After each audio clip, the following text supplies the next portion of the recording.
Isu membabitkan silibus pembelajaran murid sekolah yang berada di luar tahap kemampuan mereka sebenarnya bukanlah isu baru. Dan semalam, Kementerian Pendidikan Malaysia KPM memaklumkan akan menilai semula subtopik yang berat dan yang dikatakan tidak selari dengan keperluan murid. Persoalannya, apakah penambahbaikan lain yang dapat dilakukan selain hanya melihat kepada isu berkenaan? Ikuti laporan disediakan Ridwan Rushdi Azri Roslan dalam segmen Turun Padang hari ini. Menurut Setiausaha Kluster Pendidikan dan Pembangunan Modal Insan Majlis Profesor Negara Dr. Anwar Ahmad, semakan yang ingin dilakukan itu turut perlu mengambil kira aspek-aspek lain seperti adab dan sifat kenegaraan. Di samping melihat kepada aspek-aspek kurikulum yang dilihat sebagai tidak relevan kepada pelajar-pelajar, di mana ada topik-topik yang dianggap sebagai terlalu berat ataupun terlalu sukar, boleh dilihat semula. Kita juga mengharapkan supaya KPM dapat melihat kepada elemen-elemen menambah baik nilai-nilai kenegaraan, sivik dan juga kewarganegaraan. Menurutnya lagi, dengan semakan tersebut, ia akan turut memberi kesan positif kepada guru dan murid-murid. Lebih ramai guru-guru yang dapat mengajar dengan lebih baik, lebih berkesan, dan anak-anak kita juga dapat merasakan pengalaman pembelajaran yang lebih baik, yang lebih menyeronokkan, dan dengan ini secara langsung akan meningkatkan semangat dan motivasi mereka untuk meneruskan pendidikan, khususnya di dalam mata pelajaran yang kritikal seperti matematik, sains, bahasa Inggeris, bahasa Melayu dan sejarah. Rata-rata ibu bapa yang ditemui pula mempunyai pandangan yang senada. Kata mereka, pendidikan asas untuk membentuk jati diri seharusnya diterapkan terlebih dahulu sebelum murid didedahkan kepada subjek yang perlu menggunakan kemahiran berfikir.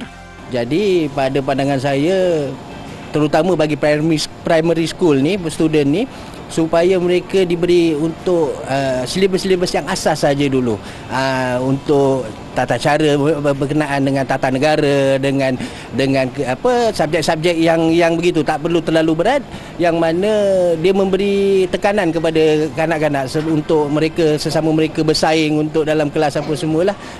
Mungkin kita perlu lebihkan sebab darjah untuk sekolah rendah, darjah 1 sampai darjah 3, kita patut lebihkan diorang punya basic dulu.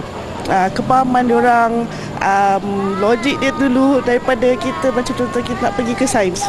Dia punya bahasa masih belum stable, masih belum di tahap yang boleh memahami subjek yang lebih berat begitu.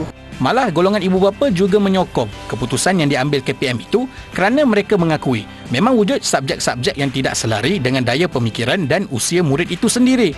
Memang susah sekarang macam kita kata untuk sekolah rendah kan. Macam kita dulu tak ada belajar macam tu, tapi diorang dah belajar.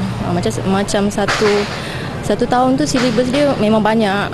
So kena ni lah, memang kena kecap, budak-budak kena kecap kan. Tapi kesian jugalah.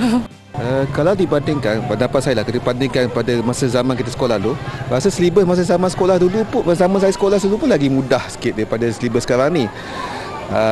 Pandangan saya lah, kalau kata kerajaan nak kaji semula, satu perkara yang baik untuk kaji semula supaya dapat cari satu silibus yang bersesuaian dan anak-anak kita dapat adaptasi.